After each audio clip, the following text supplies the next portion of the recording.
दोस्तों नमस्कार। पिनवास ऑफिशियल में आपका स्वागत है। इस कार्यक्रम की रूपरेखा और यूटिलिटी के बारे में पिछली वीडियो में बताया जा चुका है। यदि आपने वो वीडियो नहीं देखा है तो एक बार देख लीजिएगा। यहाँ पर मैं दो बातें स्पष्ट करना चाहता हूँ। पहली ये कि एक मॉड्यूल में कितने प्रश्नों पर चर्चा की जाएगी ये डिसाइडेड नहीं है। हर मॉड्यूल में प्रश्नों की संख्या अलग अलग होगी। ये पहला मॉड्यूल है और इसमें मैंने 2 प्रश्नों को चूज़ किया है। दूसरी बात यह है कि पिछली वीडियो पर कमेंट्स में कुछ लोगों ने लिखा था कि GS5 और GS6 को भी सम्मिलित किया जाए। उनकी जानकारी के लिए बता दूं कि ये कार्यक्रम सारे PYQs को कवर करने के लिए है, तो सारे PYQs में GS5 और 6 भी शामिल है। मैं शुरुआत UPPSC के 2023 के GS1 पेपर से कर रहा हूँ और इसके लिए मैंने 2 प्रश्नों को चुना है जो 2023 के GS1 पेपर का पहला और दूसरा प्रश्न था। एक एक करके इन दोनों प्रश्नों पर हम चर्चा करेंगे। जब भी आपके सामने मेंस का कोई प्रश्न आए तो आप उसमें 2 चीज़ों को देखा करिए। पहला डायरेक्टिव कीवर्ड और दूसरा सब्जेक्ट मैटर। डायरेक्टिव कीवर्ड बहुत इंपॉर्टेंट होता है क्योंकि वही ये डिसाइड करता है कि आपके उत्तर लिखने की शैली क्या होगी। जिस स्टाइल में आप आंसर लिखेंगे वो डायरेक्टिव कीवर्ड के द्वारा ही डिसाइड किया जाएगा। और सब्जेक्ट मैटर तो महत्वपूर्ण होता ही है क्योंकि उसी के बारे में आपको उत्तर में लिखना है। अब इस प्रश्न को देखिए, give an account of the वैदिक लिटरेचर। प्रश्न के हिंदी अनुवाद में अकाउंट के लिए परिचय शब्द का यूज हुआ है। इस प्रश्न में डायरेक्टिव कीवर्ड और सब्जेक्ट मैटर को पहचानिए। डायरेक्टिव कीवर्ड क्या है? अकाउंट। और सब्जेक्ट मैटर वैदिक लिटरेचर है। अकाउंट का क्या मतलब होता है? आपके बैंक अकाउंट में क्या होता है? आपके ट्रांजैक्शंस को डेबिट और क्रेडिट में तोड़ कर दिखाया जाता है। इसका अर्थ ये हुआ कि अकाउंट के अंतर्गत आपको आइटम्स को तोड़ कर दिखाना है। तो इस प्रश्न में आपको वैदिक लिटरेचर को तोड़ तोड़ कर दिखाना है। इसका अर्थ यही है कि इसे क्लासिफाई करना है, वर्गीकृत करना है। ये वर्गीकरण कैसे होगा ये अभी आगे देखेंगे। अब पहले स्टेप पर चलते हैं। किसी भी उत्तर का पहला स्टेप क्या होता है? इंट्रोडक्शन, भूमिका बनाना। वैदिक लिटरेचर को कैसे इंट्रोड्यूस करेंगे? इसके लिए आपको वैदिक साहित्य की कोई ऐसी विशेषता बतानी पड़ेगी जो समस्त वैदिक साहित्य में विद्यमान हो। यदि आप ध्यान से सोचेंगे तो आपको समझ में आएगा कि वेदों की प्रामाणिकता और उनकी पवित्रता में विश्वास ये एक ऐसा गुण है जो वैदिक साहित्य की सभी पुस्तकों में आप पा सकते हैं। तो यही उसका परिचय है, यही आपको इंट्रोडक्शन में लिखना है। यानी वेदों की ऑथेंटिसिटी और उनकी सैक्रेडनेस, यही दोनों ऐसे गुण हैं जो आप वैदिक साहित्य की किसी भी पुस्तक में, किसी भी ग्रंथ में पा सकते हैं। एक और बात जो आप इंट्रोडक्शन में लिख सकते हैं वो वैदिक साहित्य की टाइमलाइन है। कई लोगों के दिमाग में ये कन्फ्यूज़न होती है कि वैदिक साहित्य वो है जो वैदिक युग में लिखा गया है, लेकिन ये गलत है। वैदिक युग का अंत तो बहुत पहले हो गया था। रफली 500 BC के आसपास वैदिक युग समाप्त हो गया था, लेकिन वैदिक साहित्य उसके बाद भी लिखा गया है। आज 21वीं सदी में भी यदि कोई पुस्तक ऐसी लिखी जाती है जिसमें वेदों की प्रामाणिकता और उनकी पवित्रता का उद्घोष किया गया हो तो वो वैदिक साहित्य के अंतर्गत ही गिना जाएगा। इसलिए वैदिक साहित्य वैदिक एज में जो लिखा गया वो भी है और पोस्ट वैदिक एज में जो लिखा गया वो भी है। अब दूसरे स्टेप पर चलते हैं। मेन बॉडी में आपको वो लिखना होता है जो लिखने को प्रश्न में कहा गया है। जैसा कि मैंने बताया कि अकाउंट का अर्थ है आइटम्स को तोड़कर प्रस्तुत करना, तो यहाँ पर आप वेदों को क्लासिफाई करेंगे। वैदिक लिटरेचर को मोटे मोटे तौर पर 2 भागों में क्लासिफाई किया जा सकता है, एक श्रुति और दूसरी स्मृति। श्रुति का अर्थ है सुना हुआ और स्मृति का अर्थ है स्मरण किया हुआ, हियर्ड और रिमेंबर्ड। लेकिन सुने हुए का क्या अर्थ है? मैं कुछ कह रहा हूँ, आप सुन रहे हैं, क्या इसी को श्रुति माना जाएगा? नहीं। वैदिक साहित्य के संदर्भ में श्रुति का अर्थ वो ज्ञान होता है जो ऋषियों ने अपनी ध्यान की अवस्था में जाना। इसीलिए उसको अपौरुषेय कहते हैं, क्योंकि श्रुति मनुष्य से नहीं जन्मी है। मनुष्य उसमें प्राप्त करता है लेकिन उस ज्ञान को उत्पन्न नहीं किया है उसने। अब यदि किसी ऋषि ने श्रुति के इस ज्ञान को अपने किसी शिष्य को बता दिया और उसके बाद उसने अपने किसी शिष्य को बता दिया, यानी पीढ़ी दर पीढ़ी युगों तक ये ज्ञान ट्रांसफ़र होता रहा और एक दिन ऐसा आया जब इसे संकलित किया गया, तो उसे स्मृति कहा जाता है। स्मृति का अर्थ ही यही है कि स्मरण शक्ति के आधार पर उसे संकलित किया गया। इसका अर्थ ये हुआ कि श्रुति प्राइमरी नॉलेज है और स्मृति सेकेंडरी नॉलेज है। जो सेकेंडरी नॉलेज होती है उसमें गलतियां होने की संभावना रहती है, इसलिए स्मृति को उतना अधिक प्रामाणिक नहीं माना जाता। तो जब आप श्रुति और स्मृति का अंतर बताएंगे तो आप बता सकते हैं कि श्रुति मोस्ट ऑथोरिटेटिव है, ये सबसे अधिक प्रामाणिक है वैदिक धर्म में। यदि हम श्रुति के उदाहरणों को देखें तो इसमें वेदों को सम्मिलित किया जाता है।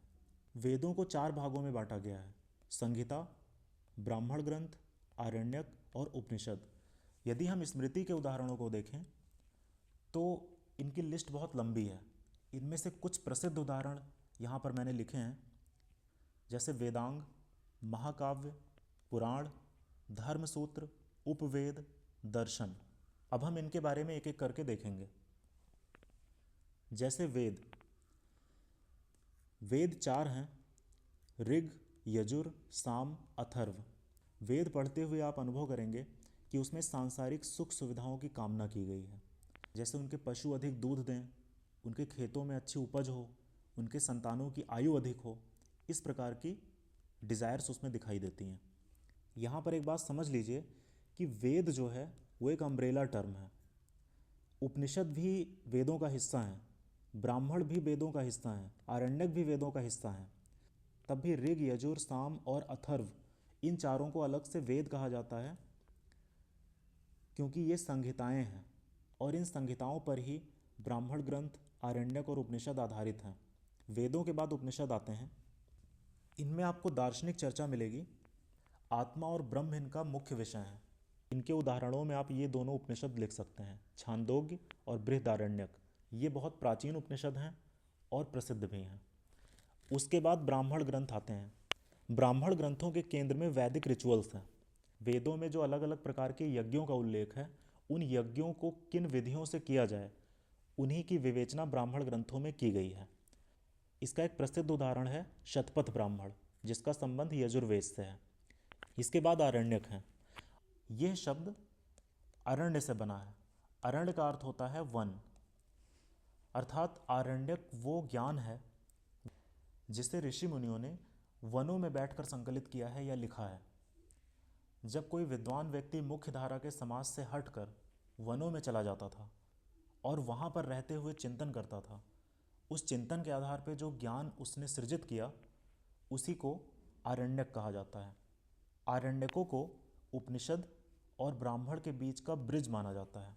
इसका अर्थ ये है कि उपनिषद जो वेदों के ज्ञान पक्ष को डिनोट करते हैं और ब्राह्मण जो वेदों के कर्मकांड वाले पक्ष को डिनोट करते हैं, इन दोनों के बीच का सेतु जो है वो आरण्यक है।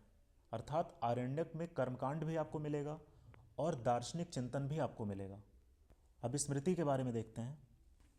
पहला है वेदांग। वेदांग का अर्थ है वेदों का अंग। जब तक आप वेदांगों में प्रवीण नहीं होंगे तब तक आप वेदों को नहीं समझ सकते हैं। यानी वेदांग वेदों को समझने के लिए आवश्यक हैं।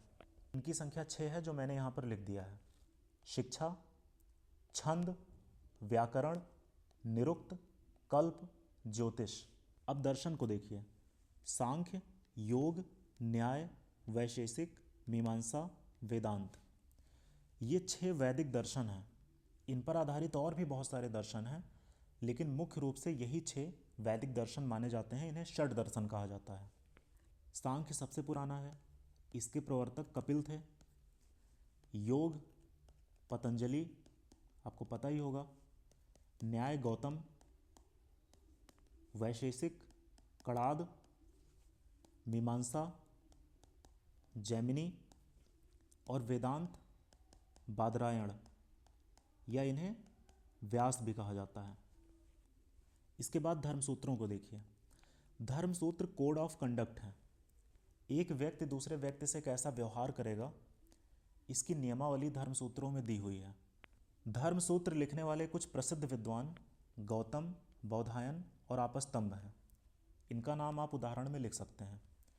यहाँ पर मैंने वेदास क्यों लिखा है? ये अगली स्लाइड में क्लियर हो जाएगा। अब धर्मशास्त्र को देखिए। आपको ये ध्यान रखना है कि धर्म सूत्र और धर्मशास्त्र दोनों अलग अलग हैं। कभी कभी कन्फ्यूज़न होती है कि दोनों एक ही हैं। धर्मशास्त्र भी कोड्स ऑफ कंडक्ट हैं और ये धर्म सूत्रों की व्याख्या करते हैं। आप इन्हें धर्म सूत्रों का ही विस्तार समझिए। धर्मशास्त्रों का उदाहरण देते हुए आप मनु, याज्ञवल्क्य और नारद का उल्लेख कर सकते हैं। मनु स्मृति के बारे में आप सभी जानते ही हैं। याज्ञवल्क्य स्मृति भी है और एक नारद स्मृति भी है, एक पाराशर स्मृति भी है। बहुत सारी स्मृतियाँ हैं। यहाँ मैंने पुराण लिखा है, धर्म सूत्र के नीचे मैंने वेद लिखा था। इसका कारण ये है कि धर्म सूत्रों को वेदों के अधिक निकट माना जाता है और धर्मशास्त्रों को पुराणों के अधिक निकट माना जाता है। अगला है भाष्य। भाष्य का अर्थ होता है कमेंट्री। भाष्य का उदाहरण देते हुए आप महाभाष्य का उल्लेख कर सकते हैं, ब्रह्मसूत्र भाष्य का उल्लेख कर सकते हैं। महाभाष्य पतंजलि ने लिखा था और ये पाणिनि के द्वारा लिखी गई अष्टाध्यायी पर एक कमेंट्री थी। ब्रह्मसूत्र भाष्य कई लोगों ने लिखा है। सबसे प्रसिद्ध ब्रह्मसूत्र भाष्य शंकर का है, आदि शंकराचार्य। आपको पता होगा कि 6 वैदिक दर्शनों में से एक दर्शन है वेदांत। वेदांत दर्शन के ग्रंथ का नाम है वेदांत सूत्र। वेदांत सूत्र की रचना बादरायण ने की थी। वेदांत सूत्र को ब्रह्मसूत्र भी कहा जाता है। इसी ब्रह्मसूत्र पर लिखी गई कमेंट्री है ये ब्रह्मसूत्र भाष्य। अगला है पुराण। पुराणों की संख्या 18 है। इनमें आपको मिथक मिलेंगे, इतिहास भी मिलेगा और नीति भी मिलेगी। पुराणों में सर्ग, प्रतिसर्ग, मनवंतर, वंश और वंशानुचरित की विवेचना की गई है। पुराणों का उदाहरण देते हुए आप विष्णु पुराण, वायु पुराण, ऐसे किसी भी पुराण का उल्लेख कर सकते हैं। अगला है महाकाव्य। महाकाव्य स्टोरीज होती हैं जिनमें मनोरंजन भी है और नीति मीमांसा भी है। उपवेद वैदिक साहित्य का वो हिस्सा है जिनमें प्रैक्टिकल या अप्लाइड नॉलेज की चर्चा की गई है। उपवेद का उदाहरण देते हुए आप धनुर्वेद और गंधर्व वेद का उल्लेख कर सकते हैं। धनुर्वेद का संबंध यजुर्वेद से है और गंधर्व वेद का संबंध सामवेद से है। धनुर्वेद यानी कि वॉरफेयर, इसमें वॉरफेयर की नॉलेज दी गई है और गंधर्व वेद में म्यूजिक के बारे में चर्चा मिलती है। अब तीसरे और आखिरी स्टेप पर चलते हैं, यानी कि उत्तर को कंक्लूड करना है। इस उत्तर के कंक्लूजन में आप वैदिक साहित्य का महत्व बता सकते हैं, उसकी सार्थकता बता सकते हैं। वैदिक साहित्य के अध्ययन से हमारी हिस्टोरिकल नॉलेज बढ़ती है, हमें फिलॉसफिकल इंसाइट्स मिलती हैं और सांस्कृतिक समझ भी हमारी बढ़ती है। यहाँ पर आप वैदिक चैंटिंग का भी उल्लेख कर सकते हैं। वैदिक चैंटिंग यानी वैदिक मंत्रोच्चार। वैदिक मंत्रोच्चार की स्टाइल इतनी यूनिक है कि इसे यूनेस्को ने अपने इनटैंजिबल कल्चरल हेरिटेज में शामिल किया है। तो वैदिक साहित्य के बारे में मैंने आपको इतनी सारी बातें बताई, इनका उपयोग करके आप इस प्रश्न का उत्तर लिख सकते हैं। ये आपका होमवर्क है कि आप इस प्रश्न का उत्तर अपनी स्टाइल में लिखिए, अपने शब्दों में लिखिए और पिनवास के मेंस वाले ग्रुप में भेजिए, वहाँ मैं इवैल्यूएट करूँगा। अब दूसरे प्रश्न को देखते हैं। सर सैयद अहमद खान का आधुनिक शिक्षा में क्या योगदान था? इस पर एक नोट लिखने को कहा गया है। यहाँ पर डायरेक्टिव कीवर्ड है नोट और सब्जेक्ट मैटर है सर सैयद अहमद खान। नोट का क्या मतलब होता है?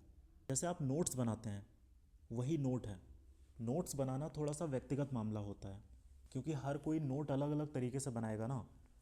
जब भी किसी प्रश्न में आपको नोट लिखने को कहा जाए तो उसका अर्थ ये है कि उस प्रश्न का उत्तर लिखते हुए कोई भी ऐसा तरीका अपना सकते हैं जिससे आप अपनी बात को स्पष्ट रूप से कह सकें।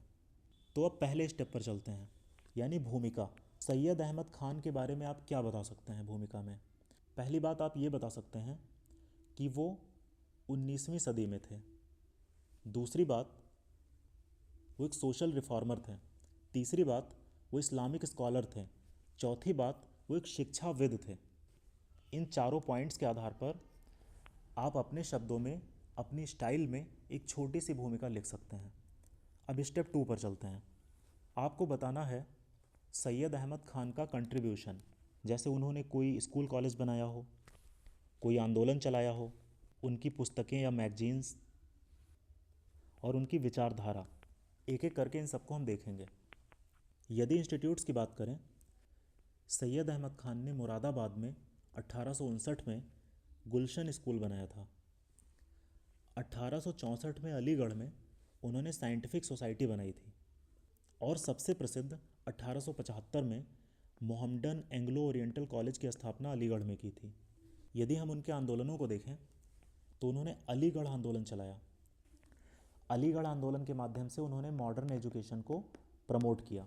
तो उन्होंने 1886 में all India Mohammedan educational conference स्थापित किया।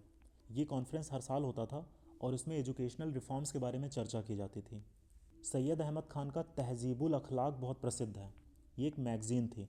इस मैगज़ीन के माध्यम से सैयद अहमद खान ने मॉडर्न वैल्यूज़ और साइंटिफिक टेम्पर को प्रमोट किया। सैयद अहमद खान ने वैज्ञानिक साहित्य को उर्दू में भी ट्रांसलेट करवाया जिससे वो मुस्लिम जनसाधारण को उपलब्ध हो सके। इसके अतिरिक्त उन्होंने इस्लामिक साहित्य पर कमेंट्रीज़ भी लिखी। कमेंट्रीज इसलिए लिखी जिससे वो इस्लाम और आधुनिक मूल्यों के बीच में एक ब्रिज क्रिएट कर सकें। सैयद अहमद खान की आइडियोलॉजी को अगर आप देखिए तो उनका मानना था कि इस्लामिक टीचिंग्स का साइंस के साथ इंटीग्रेशन होना चाहिए। वो ये भी मानते थे कि एजुकेशन स्थानीय भाषा में दिया जाना चाहिए, लेकिन इसके साथ वो इंग्लिश एजुकेशन के महत्व को स्वीकार करते थे। इसके अतिरिक्त महिलाओं की शिक्षा को भी सैयद अहमद खान प्रमोट करते थे। कुल मिलाकर सैयद अहमद खान की विचारधारा को यदि आप एक शब्द में डिफाइन करना चाहें तो वो है रेशनैलिटी। अब तीसरे स्टेप पर चलते हैं, यानी कि कंक्लूज़न। कंक्लूज़न में आप सैयद अहमद खान के इम्पैक्ट को बता सकते हैं। आप ये लिख सकते हैं कि सैयद अहमद खान ने जो आंदोलन चलाए, जो साहित्य लिखा, जिन विचारों का प्रचार प्रसार किया, उसके कारण समाज में प्रोग्रेस और रिफॉर्म की स्पिरिट को बढ़ावा मिला। दूसरी बात आप ये भी लिख सकते हैं कि मोहम्मडन एंग्लो ओरिएंटल कॉलेज जो उन्होंने 1875 में स्थापित किया था, वो आगे चलकर अलीगढ़ मुस्लिम यूनिवर्सिटी के रूप में प्रसिद्ध हुआ और इस समय उसकी ऑल इंडिया रैंकिंग 16th है। इस प्रश्न का उत्तर भी आप लोग अपने शब्दों में लिखिएगा और पिनवास के मेंस ग्रुप में भेजिएगा। इसके साथ ही पहला मॉड्यूल समाप्त हुआ। अगले मॉड्यूल में हम कुछ नए क्वेश्चंस पर चर्चा करेंगे। यदि आपको वीडियो अच्छा लगा तो कमेंट करके बताइएगा और अपने दोस्तों के साथ इस वीडियो को शेयर भी करिएगा। धन्यवाद।